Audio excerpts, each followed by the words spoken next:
We're starting up with Michael Rogers. He is a PhD candidate in theological studies at Regis College at the University of Toronto. His research interests include theories of revelation, postmodern continental ethics, and ecclesiology. He is currently working on his dissertation, tentatively titled The Many Clothes in Mary's Closet, Popular Piety Toward Intercultural Communion, which looks at the role of popular piety and devotion in our ecclesial discourse. We're pleased to have you, Michael. The floor is yours. Thank you for having me. As a thought experiment, imagine for a moment that Bernard Lonergan, famously a man of routine, woke up one morning just like every other morning and made his way down to the kitchen of the Jesuit community that he was living in. This particular morning, alongside a cup of coffee, Lonergan decided that he would like a slice of toast. The bread went into your everyday, average, unremarkable, non-novelty toaster and emerged a couple of minutes later as a perfectly crispy, not overly done slice of toast. As Lonergan sipped from his coffee and the first bit of the caffeine took hold, he picked up a knife to begin to spread butter across the toast, and lo and behold, noticed something peculiar. On the surface of the toasted bread was an outline in the burns and swirls that seemed to evoke the person of Jesus on his bread. Is this a message? Is a vision imminent? Should Bernie be preparing for the end of days? Perhaps not. But the manner in which we can speculate about how Lonergan might have made sense of this particular religious experience tells us something important about how we should judge a true religious experience, reminds us of the necessarily intersubjective nature of religious experience, and perhaps suggests something about the sensitive capacities and dispositions of the believer. Considered thus, what emerges is that Lonergan, in proposing a structure for value judgments, provides a roadmap to better understand how we, as a church, might consider the sorts of religious experiences that make up our popular piety. While many contemporary scholars, particularly those engaged in the tasks of the historical critical method of scriptural study, have sought to account for religious experience in the early church, that religious experience happened seems to have been largely taken for granted by the church up to and through the Reformation. These sorts of experiences were facts of life. Tertullian records people having visions of souls in something akin to purgatory. Gregory the Great reports people around him having dreams and visions from beyond the grave, even ghosts. A popular cult evolved in mid to late medieval Spain around Mary appearing to St. James on the site of the Madonna of the Pillar sanctuary in Zaragoza sometime in about the year 40. Saints had visions of the Sacred Heart. They mystically held the infant Jesus, and their relics worked wonders. The examples are so numerous that one could spend their entire career studying these events and not scratch the surface. Religious experience was taken for granted because the world was permeated with God. There was no rigorous critical framework laid out, other than perhaps the whim of a local bishop. Miracles and visions were often taken uncritically to be true, and then also often used to demonstrate the virtue of a person or a group in the church. That would change in the 17th and 18th centuries, however. In the wake of the Jansenist controversies in France, the church was compelled to find ways to account for what did or did not count as miraculous or as a legitimate religious experience. And criteria came to be laid out for the judgment of the validity of religious experience, which go beyond the measures meant to protect against abuses of relics and the like enshrined in the canons of Trent. The Jansenists, advocating an agenda of ecclesial reform, which emphasized rigor and asceticism, and which bore affinities to Calvinism in its emphasis on the role of grace and predestination, sought to bolster the credibility of their movement within the Catholic Church by appealing to religious experience. In 1656, the niece turned nun of one of the most famous Jansenists, Blaise Pascal, was cured of an eye ailment through contact with a relic of the crown of thorns, which was then venerated in her Jansenist-leaning convent. In the 1720s, the grave of an otherwise little-known Jansenist deacon, Francois de Paris, who was buried in a small cemetery in the neighborhood of Saint-Médard on the edge of the city, was flooded with Jansenist pilgrims, seeking miracles and experiencing convulsionary agitations and prophetic utterances and dramatizations, such that the local authorities saw fit to shut down the cemetery. These claims of religious experience were more than just miracle plays, however. As Ephraim Radner points out, often enough they stood as claims of pneumatic presence, intended to add polemical force to Jansenist arguments. In other words, to borrow a slogan that any sports fan that ever attended a Catholic secondary school or university will understand, these Jansenist miracles were ultimately the claim that no matter how far beyond the mainstream their beliefs were, God was on their side. In the person of Pope Benedict XIV, the Church sought to answer their claim. In De Servorum Dei Beatificatione et Beatorum Canonizatione, which remains one of the more important works on the process of beatification and canonization, Pope Benedict XIV takes account of how the Church should handle claims of authority derived from religious experience. Among other things, Benedict tries to reconcile Thomism with Enlightenment values by proposing a sort of primitive psychology, which builds on Thomas in the Tertia Pars of the Summa to discuss the nature of human perception. Out of this primitive psychology, which is a bit misogynistic in places, he clarifies the place that privileged religious experience like miracles, apparitions, and locutions have in the Church.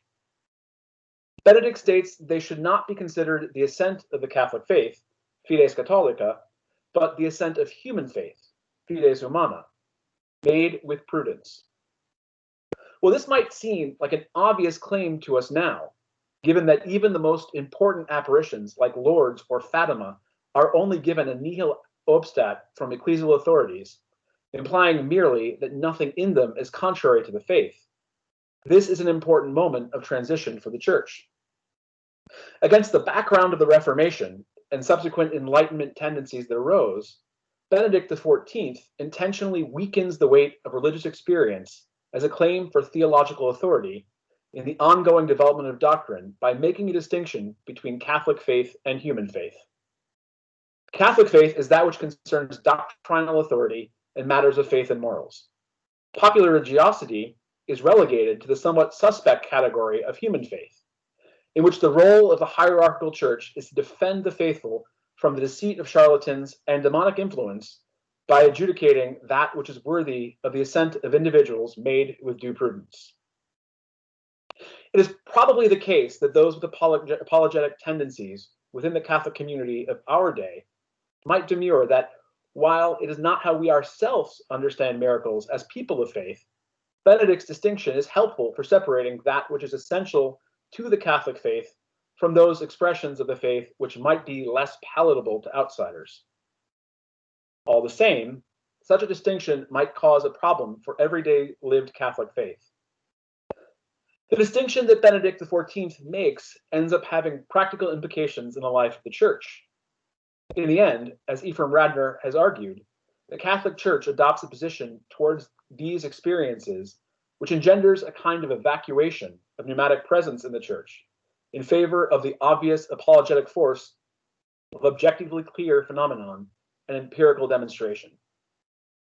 In his assessment of the events of the apparition of Mary to St. Bernadette's at Lourdes, for example, the Bishop of Tarbes cites the work of Benedict and first turns to scientific evidence offered by medical doctors and a narrative of the apparitions which relied so heavily on providing objective proofs that it could be argued that it might have actually defamed St. Bernadette.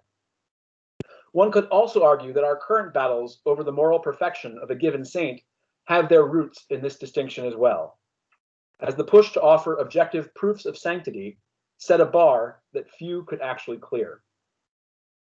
While taking religious experience for granted might have turned it into a subjective mace, with which parties, like the Jansenists, doctrinally bludgeoned their theological adversaries, the attempts to make it a matter of empirical analyticity might have also emptied it of its ultimate utility, that is, drawing people closer to God through the recognition of God's presence in their everyday lives, and perhaps even on a piece of toast.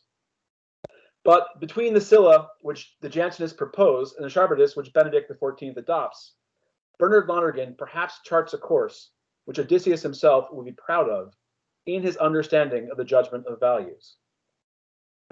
The seas that Lonergan navigates between the extremes of what someone like Hans Urs von Balthasar would say come from the theological extrinsicism of an early or medieval approach and the immanentism of the Enlightenment approaches adds a certain wind to the sails of the ship, passing our metaphorical straits of Messina.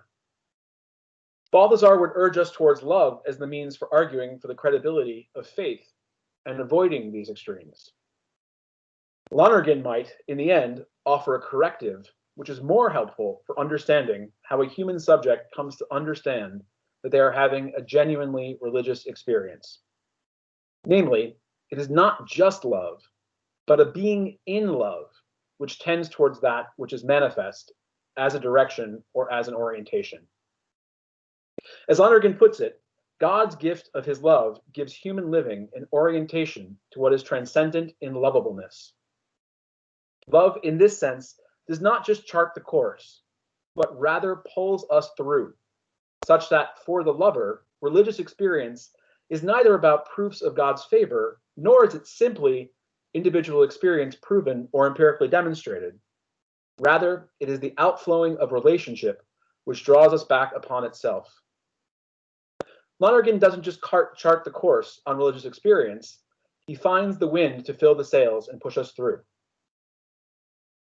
While Benedict XIV's approach might have been helpful, or an attempt at a helpful corrective for its time, as Lonergan notes, about knowing more broadly, and which is helpful for knowing involved in religious experience, that which relies too strongly on empirical data relies on a myth which needs intellectual conversion. In method, Lonergan notes that intellectual conversion is a radical clarification, and consequently the elimination of an exceedingly stubborn and misleading myth concerning reality, objectivity, and human knowledge. The myth is that knowing is like looking, that objectivity is seeing what is there to be seen and not seeing what is not there, that the real is what is out there now to be looked at. In attempting to appeal to empirical evidences to show the validity of religious experience, the approach to judging religious experience, as it has been applied in the wake of Benedict's De Servorum, neglects that in appealing to immediacy as the grounds of knowledge, we end up throwing the baby out with the bathwater. By neglecting the external and internal experience of the broader community, which in this case is the totality of the ecclesial community, which would include a robust sensus fidelium, we lose that which would properly allow for judgments in a world mediated by meaning. Judgments which arise from a world mediated by meaning also would seem to mitigate the polemical claims for authority based out of the religious experience of a group like the Jansenists because, as Lonergan reminds us, such claims must be continuously checked and rechecked by judgments of the broader community. Ultimately, the judgment of the validity of any religious experience, from the holy thorn in Jansenist devotion to the apparitions at Lourdes, to the potential burns and swirls on Lonergan's toast, amount to judgments of ultimate value. As Lonergan notes in Method, in the judgment of value, then, three components unite. First, there is knowledge of reality, and especially of human reality. Secondly, there are intentional responses to values. Thirdly, there is intentional thrust towards moral self-transcendence, constituted by the judgment of value itself. What we're concerned with in the case of religious experience is really a concern of ultimate value. But the approaches of the more empirically driven approach to religious experience espoused by Benedict XIV seems to be stuck at the level of reality, whereas the Jansenists might be using the authority of religious experience to provoke an intentional response to values. Lonergan, in pointing to the third component, takes measure of the totality of what happens in religious experience, which can include the other two approaches, while putting them into the context of ultimate value. Neither approach is sufficient, nor should it be, for the believer. As Fred Lawrence notes, having realized that love, not knowledge, plays the determinative role in a person's personal orientation and authenticity, and so too in people's lives, Lonergan gradually felt comfortable with dropping the scholastic axiom that nothing is loved unless it has first been known. Nihil amatum nisi prius cognitum. In other words, what counts first for the believer is the love which stirs a belief, which seeks understanding, in a turn which is more in line with the credo ut intelligam of Anselm or Augustine. The movement towards self-transcendence must be first compelled by the dynamic of intersubjectivity of relationship, which stirs the unlimited desire for knowledge, which can arise as being in love. Where religious faith then becomes a matter of subject rather than substance. As Lonergan himself perhaps better states it in method, in the measure that the summit is reached, then the supreme value is God, and other values are God's expression of his love in this world, in its aspirations and in its goals. Thus, as far as religious experience goes, Lonergan might tell us that for the believer, the need for some sort of objective empirical proof of religious experience, as Benedict XIV would push for, and which has been consistently applied to religious experience more broadly since the 18th century, might miss the point, or at least constitute something of a minimum. For the believer, the proof of religious experience comes from the furtherance of a relationship with God in the unitive path. In the measure that one's love of God is complete, then values are whatever one loves, and evils are whatever one hates, so that, in Augustine's phrase, if one loves God, one may do as one pleases, ama Deum et fac quod vis. Such a disposition may, in the end, mean that the lover sees and knows the beloved, such that the furthering of the relationship, and not empirical evidence, is what counts as religious experience. He may, even in the end, even agree with Newman's assertion that a little superstition in the life of a believer, inasmuch as it arrives from a lived belief in relationship with God, or even with a patron saint, is preferable to cold empirical proofs. So what if Lonergan saw Jesus in his toast? Would it count it as a religious experience? Perhaps yes, but not in the way we might normally think of it. He likely wouldn't consider it to be a theophany or an apparition. He'd most likely not claim that something supernatural had occurred in the toaster. Analogously to the Jansenist or Benedict XIV positions, Lonergan likely wouldn't rush to an empirical argument to prove it miraculous, nor would he use it as proof that insight was divinely inspired. As the late, great Michael Paul Gallagher was fond of telling his students in his faith and culture course at the Gregorian, in Lonergan we can trace a certain liberation from the sorts of pragmatism mentioned above in his own shift towards being in love, such that the concerns of our dialectical interlocutors here might not actually be of great value. What might count for Lonergan as religious experience in this sense, then might simply be the reaction we could reasonably expect from a theologian who found himself falling deeply in love in a quite absolute way. Simply, through the eyes of being in love, Lonergan might merely chuckle at the fact that he had made out an image of Jesus where others might not, having been primed for it through his own horizon of faith, which for Lonergan is ultimately born of that religious love which cannot be objectified. What counts most for the believer, in the end, is neither the knowledge gained nor the proof that something miraculous had occurred, but love. And through the eyes of love, one is able to recognize as traces of the beloved wherever the lover looks. Thank you. Thank you, Michael. That was excellent. Really fascinating. Yeah, very. My question now. Oh, it looks like we've got other questions first. Hannah, take it away. Hi, thank you for your presentation. Wonderful. I was wondering if you could say a little bit more about what the bishop's response was to Bernadette at Lourdes, and maybe more generally how this framework might have helped him better work that out in determining what or the validity of her experience. Sure, that's a great question. Thank you for that, Hannah. So I do a lot of research at Lourdes. It's a chapter of my dissertation. And I was actually in Lourdes last summer. One could still travel to France. And I was talking with the head of the medical bureau there. His name is Sandro De Francis. If anybody has seen the most recent Zac Efron documentary on Netflix, this is the guy that Zac Efron gets into a fight with in his first moment of the Lourdes episode. So I highly recommend it because Sandro's a piece of work.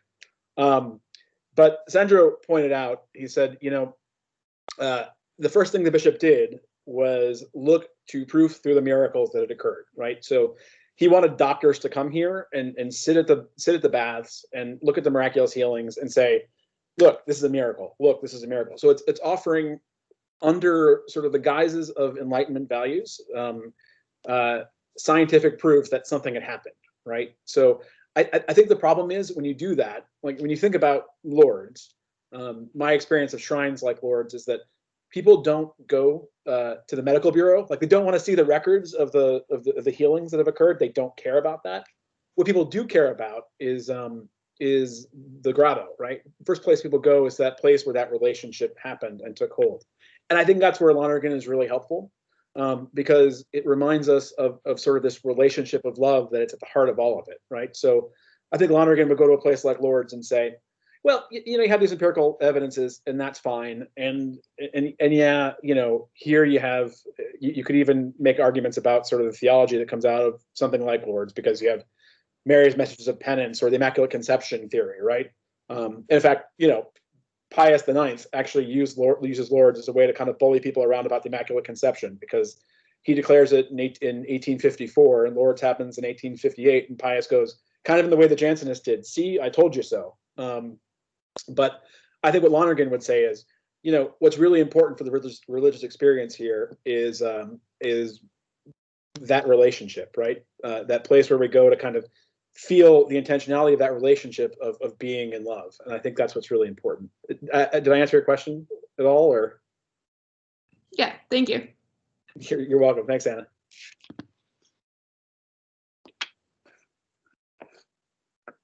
Any other questions for right now? Oh, Steve, go ahead. Yeah, thanks, Michael. That was great.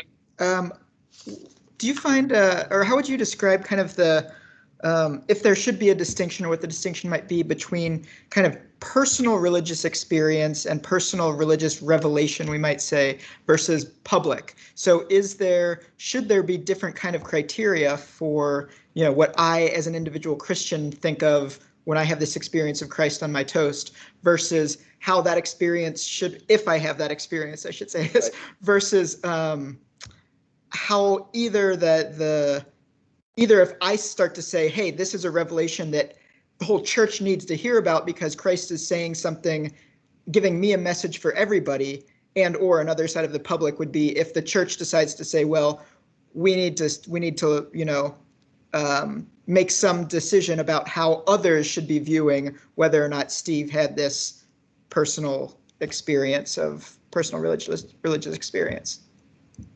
Yeah, I think the thing to remember is that these things, in context of how we talk about judgments, right? Lonergan would caution us that these are the sorts of things that happen in the context of a broader community, right? So I don't think it's the kind of thing that, so say I have, a dream tonight, and Jesus says, tell everybody that, they should wash their hands more often, and that'll get rid of coronavirus, right? I mean, something broad like that. Well, okay, yeah, that's a great thing to tell everybody. Whether or not I actually had a direct revelation because of a dream, that's a different conversation. And I think that's why you look at things like the conversations we've had already in this conference, things like tools of discernment, things like talking about that in an ecclesial context, which would imply spiritual direction, things like that. And I think those are the practical ways in which sort of what Lonergan would caution about in the context of a world mediated by meaning, that we play that out. Is that a helpful answer? I think the other thing too is, I do think Benedict XIV's allowing us to think of things in the context of nihil obstat, just that there's a low bar for these sorts of things, right? Nothing obstructs. If you want to believe it, go ahead. If you don't, it's not a big deal. I personally as somebody who studies religious experience, I have issues with Fatima, right? I just can't think of Mary taking little kids to see hell, even if Thomas Aquinas says that that's one of the rewards of the redeemed, right? I can't think of Mary doing that. It's just hard for me to wrap my head around that. So I generally have issues with Fatima. I don't need to believe it. I don't have to believe it, you know, and I think that's okay. But the flip side of it is, you know, how do we weigh out what's the value in the church? A part of it is through the sensus fidelium and the fact that it gets picked up on too, right? So it's not just ecclesial authorities; it's the fact that this cult grows, evolves, and develops. So the community itself brings it up too, and I think that's really important. Great, thank you. Yeah. Thank you, Michael. I actually had a question for you as well, in terms of your thoughts on things like popular religious devotions in Latin America. Yeah. And especially things revolving like the Day of the Dead, things where there's been an intertwining between some old indigenous practices and Catholicism. What do you say to that based on your own experience and learning about religious experience? Well, I think the first thing is, in the context of Lonergan would say in all these places we can identify the same sorts of religious realities going on, right? I think that's important. This drive towards self-transcendence is there, even in these other religions. And I think that's an important thing to say, because when you look at, so somebody like Victor Turner, when he talks about he talks about 5 types of pilgrimage, and one of them is the archaic pilgrimage, a pilgrimage that probably existed before Christianity was there. And you can look, you know, we can talk about Latin America, but I think it's important for people who are of European descent to remember that, you know, we did this too, right? This happened in England and Ireland, and we have Gregory the Great recorded as saying, you know, convert these places, don't convert those places. Here's our sort of guideline. A big part of my research actually is in Bolivian theology on the Altiplano, and you go from places where, you know, in the ruins of Tiwanaku by Lake Titicaca, you have these wonderful, beautiful ancient monoliths that have crucifixes carved into them to exorcise the demons from the idol, right? But the flip side is Our Lady of Copacabana, the big Catholic shrine, is very clearly built on an ancient religious site. So I think it's okay to say, for something like the Day of the Dead, you know, it's okay to say that God was present here before we got here. The flip side is the excess of something like Santa Muerte in Mexico, right? This idol, I think there has to be a distinction between idol and icon here. You know, someone like Jean-Luc Marion would say, listen, the idol is sort of this narcissistic mirror thing where we kind of look at it and what we're really looking at is ourselves, right? So Santa Muerte, you know, people, when the ethnographic research seems to say that when people talk about having that devotion, it's to somebody who's like them, right? Somebody who will literally let them get away with murder, right? Is this devotion to a saint that will let them get away with murder because she understands, she kind of gets us, right? Well, that would be idolatry, right? But Marion would say the flip side is, you know, iconography is kind of more transparent. It lets us see through to the next reality, and I think that's the question we have to ask. Is this simply reflecting, or does it let us look through to something more? So I hope that's helpful, especially when thinking about Latin America. It is. Thank you. I think Latin Americans are often looked at with suspicion. Oh, sure. Unfairly, of course, but that's a topic for another day. Well, no, and I think that's why, you know, if you're a European, if you're coming from a European perspective or a Western perspective, you have to remind people, hey, wait a minute, like your family's pilgrimage to Crawpatrick in Ireland, that was a pagan site. Like you're climbing a pagan mountain. Those stone cairns up there aren't Christian, you know, and remind people of that. I think that's really important. Okay, thank you, Michael. We'll wrap up here since it is time for our presentation. Thank you again, Michael, for a fabulous presentation and great questions. So we'll be moving on.